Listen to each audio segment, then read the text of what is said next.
Kosta Jasa merupakan koperasi yang bergerak di bidang kehutanan. Kosta Jasa sudah berdiri dari tahun 2007 dan Kosta Jasa sudah mendapatkan sertifikat internasional yaitu FSC dari tahun 2009 hingga sampai saat ini. Kosta Jasa terdiri dari 27 kelompok tani yaitu yang berada di 25 desa dan 6 kecamatan. Hingga saat ini Kosta Jasa berada di sebelah barat Sungai Lukulo untuk kelompoknya. Kami belum sampai ke sebelah timur.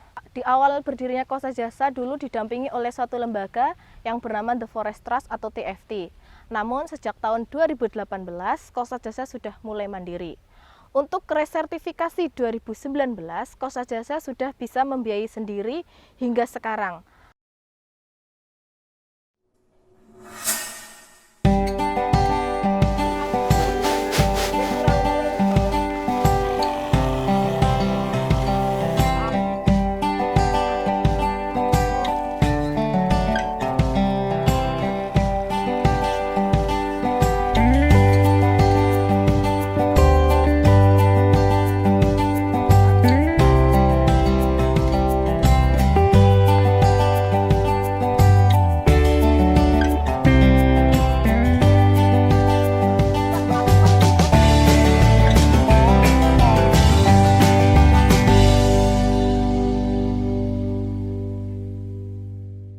Program persemaian di Kosta Jasa merupakan salah satu kegiatan yaitu tentang pengelolaan hutan.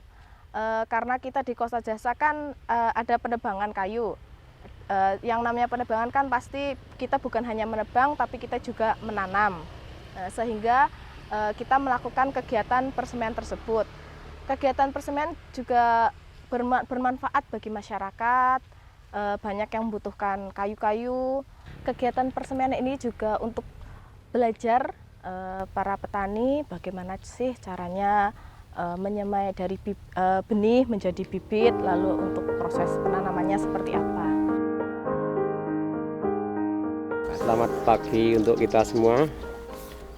A'udzubillahiminasyaitonirrajim. Bismillahirrahmanirrahim. Yang kami hormati tim dari Kosta Jasa, kemudian yang kami hormati dari kelompok tani Sari Tani Desa Sukomulyo beserta pengurusnya.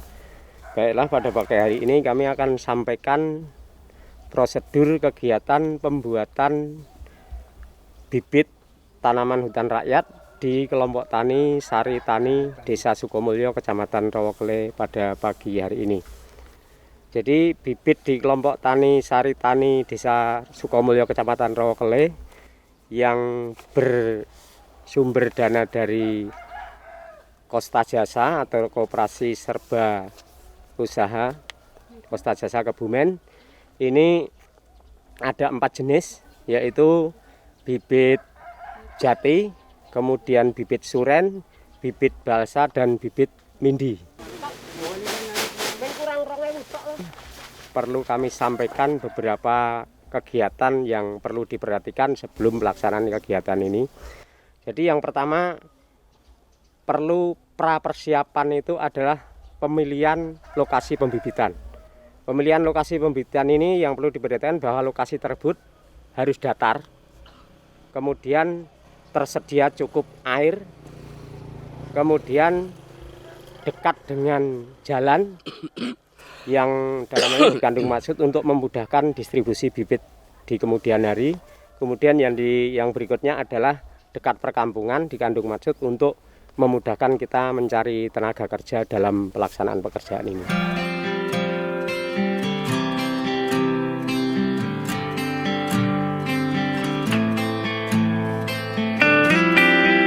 Jadi perlu kami sampaikan persiapan lapangan kemarin meliputi ini kemarin lahan tempat budidaya kacang panjang oleh petani, kemudian dibersihkan, diratakan, dipersiapkan persiapan lapangan. Kemudian setelah persiapan lapangan selesai adalah penyiapan sarana prasarana. Banyak sekali sarana prasarana yang perlu kita siapkan sebelum pelaksanaan pembibitan ini. Yang utama mestinya adalah alat dan bahan, ini berupa benih. Kemudian berikutnya adalah penyiapan kantong plastik. Kantong plastik, kemudian sarana lain yang dibutuhkan adalah paranet ini, tujuannya untuk mengurangi penyiraman. Kemudian setelah pelaksanaan persiapan ini selesai, kita siapkan lahan bedeng tabur karena benih ini dari keempat ini boleh dikatakan perlu bedeng penaburan semua. Nanti ada sebagian yang langsung kita semai di polybag di bedeng sape ini. Jadi nanti setelah benih ditabur di bedeng tabur, kurang lebih kebetulan dari 4 jenis ini kalau nanti lancar, tidak ada permasalahan semua, insya Allah dalam waktu 2 minggu atau 12 hari ini sudah mulai tumbuh semua. Iya. Dan nanti secepatnya pada saat biji ini mulai tumbuh, ini kita oper spin atau kita pindah ke bedeng sape yang sudah kita siapkan ini. Ya.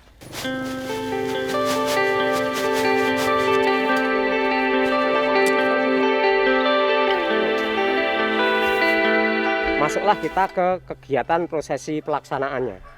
Prosesi pelaksanaan itu yang pertama jelas kita siapkan media untuk bedeng sape ini berupa tanah, kemudian campuran dengan arang sekam dan sekam. Kemudian untuk menambah kesuburan ini kita tambahkan pupuk dasar berupa petroganik.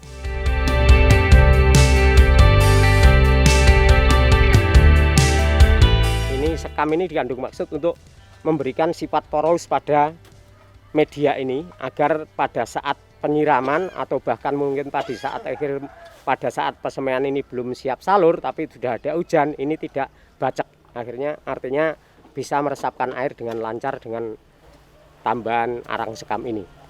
Ditambah dengan itu penangkal jamur, ya. penyemprotan penangkal jamur itu. Ya.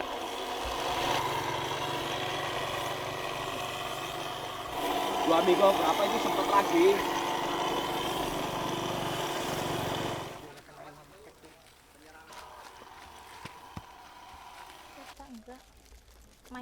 Kemudian dari penyiapan media tadi, setelah penyiapan media selesai dari campuran tanah, arang sekam dan pupuk dan apa tadi untuk jamur tadi, penangkal jamur tadi, barulah kita media ini kita masukkan ke dalam polybag atau kantong plastik yang ini yang sudah selesai. Ini sudah disemprot penangkal jamur semua, ini polybag dalam kantong plastik. Kantong plastik. Kemudian setelah kantong plastik diisi selesai, dilanjutkan dengan penataan. Jadi prosesnya ada pengisian sendiri dan penataan dan penyusunan sendiri, Pak.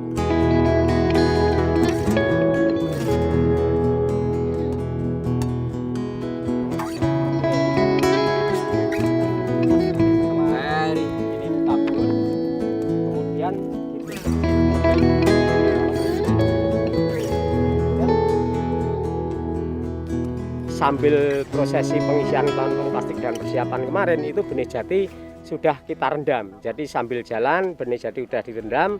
Pada saat hari ini mudah-mudahan benih jati ini nanti rencananya akan kita tabur. Jadi perendaman itu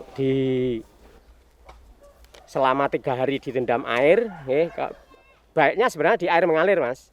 Hanya karena di sini nggak ada sungai, nggak yang mengalir, jadi kemarin oleh kelompok itu direndam di dalam drum itu, ya. Tapi airnya diganti, jadi biar tidak ada pembusukan.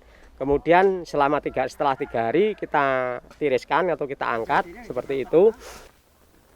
Bisa cukup lah.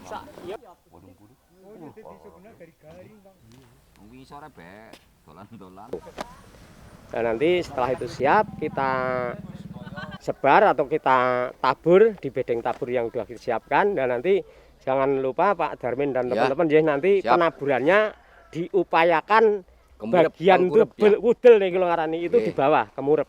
Jadi nanti akar itu ke bawah terus jeplek nanti langsung. Daun lembaganya keluar ke atas.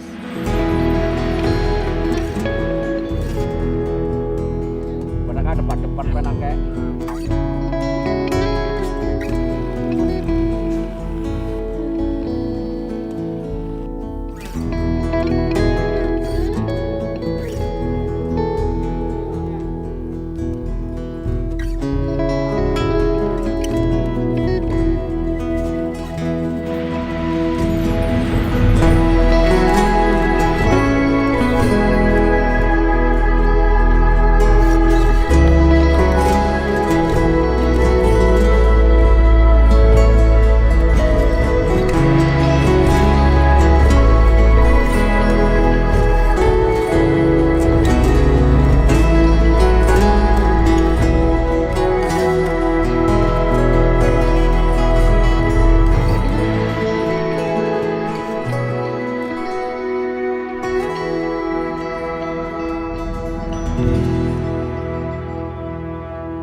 mati tanduran mau tok lah. Iki sing mriki riyen napa Pak Hermin? Ini pas 2 minggu hari ini Pak nggih. Dari nyebar kemarin kan pas 2 minggu hari ini sudah mulai pada tumbuh lah. Nanti jati setelah nanti yang tumbuh ini diambili, ditanam, nanti tetap disiram lagi karena proses pertumbuhan jati ini tidak bisa kompak dalam satu waktu. Jadi proses paling tidak 1 minggu sampai 10 hari atau 12 hari ini baru tuntas mulai habis pertumbuhannya.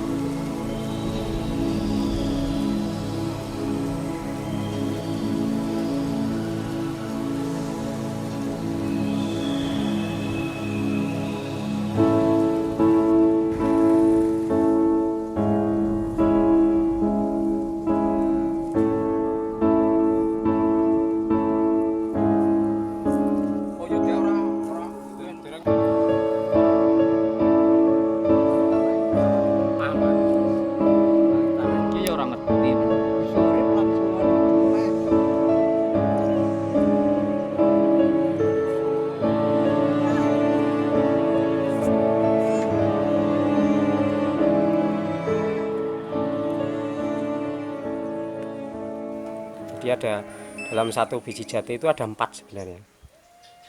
Ada, tapi minimal kalau yang bagus ya tumbuh rata-rata 2. Nah, ini 1, 2. Ini juga 1, 2. Tuh. Rata-rata begini. Yang bagus bijinya gede bisa 4 dalam satu biji jati.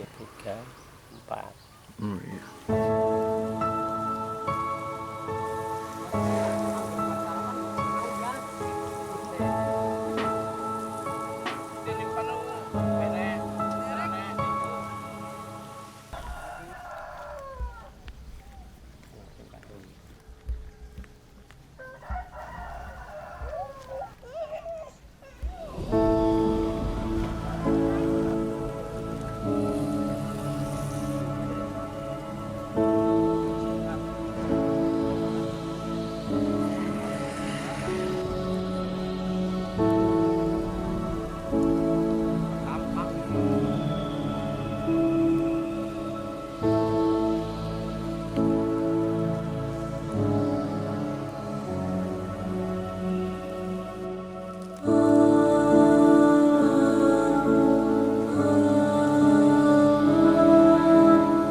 Kalau opersepin ini sudah selesai, semua benih ini opersepin sudah selesai, artinya kita pelaksanaan ini sudah selesai Pak. Tinggal proses pemeliharaan. Nah, pemeliharaan itu diantaranya ya pemupukan, penyiraman, penggeseran, sampai pada kurang lebih umur 4 bulan, ini insya Allah bibit sudah siap untuk disalurkan ke lokasi penanaman.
Siap tanam kabeh berarti nggih, Pak? Jatine siap. Siap. Balsane? Balsane nggih siap kok. Nek surane pripun, Mbah? Nen? Nek suren Suren nika nggih siap. Pun dhuwur nika sih. mindine nggih sami nggih. Nggih. Nekut sing alit. Nek sing alit niku surene niku sing suwek. Oh. Surene sing suwek nek mindine pun dhuwur.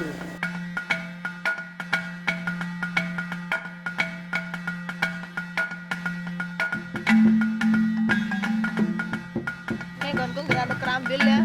Tuang kerambilnya tempat membangun nggak warna belerata ya.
Kelompok KTH-nya, KTH kan kelompok tani hutan rimba lestari. Anggotanya yang ikut anggota itu 25 orang. Persemaian ini sebenarnya ini dari koperasi. Kita hanya kerjasama lah intinya lah. Jadi kita sebagai pembuat bibit, dana murni dari koperasi semua. Jadi kita hanya kontrak kerja lah intinya.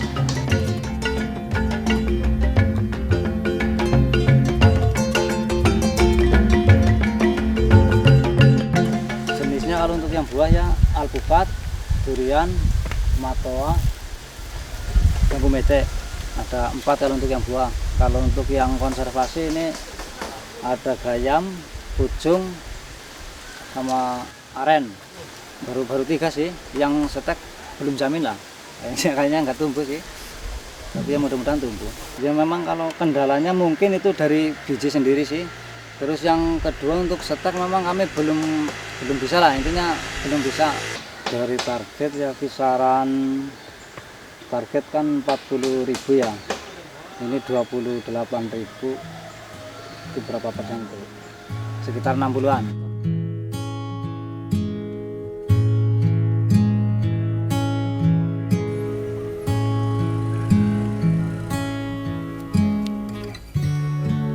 Kalau ke lahan sih sebenarnya baiknya itu 6 bulan, tapi kita dari koperasi itu kontrak kerjanya cuma 4 bulan. Kalau untuk sampai ke distribusi itu baiknya itu 6 bulan. Sebenarnya dari kita mulai nyemai biji sampai distribusi itu 6 bulan waktunya. Kalau dari biji ke tumbuh mungkin 1 bulan udah tumbuh, cuman kan akar mungkin belum kuat untuk di lahan.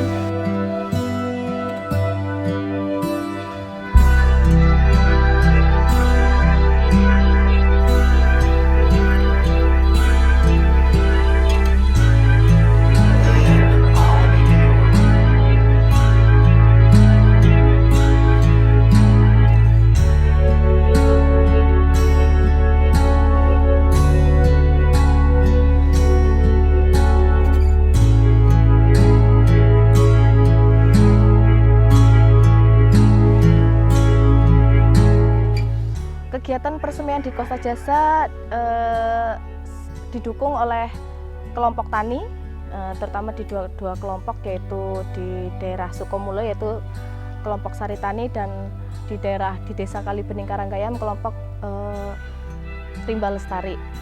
Selain itu juga untuk kegiatan persemaian kami juga didukung dari salah satu pabrik yang sudah bekerja sama lama dengan Kosta Jasa, yaitu PT Pinako Rotari Permai yang berasal di Ungaran, Semarang.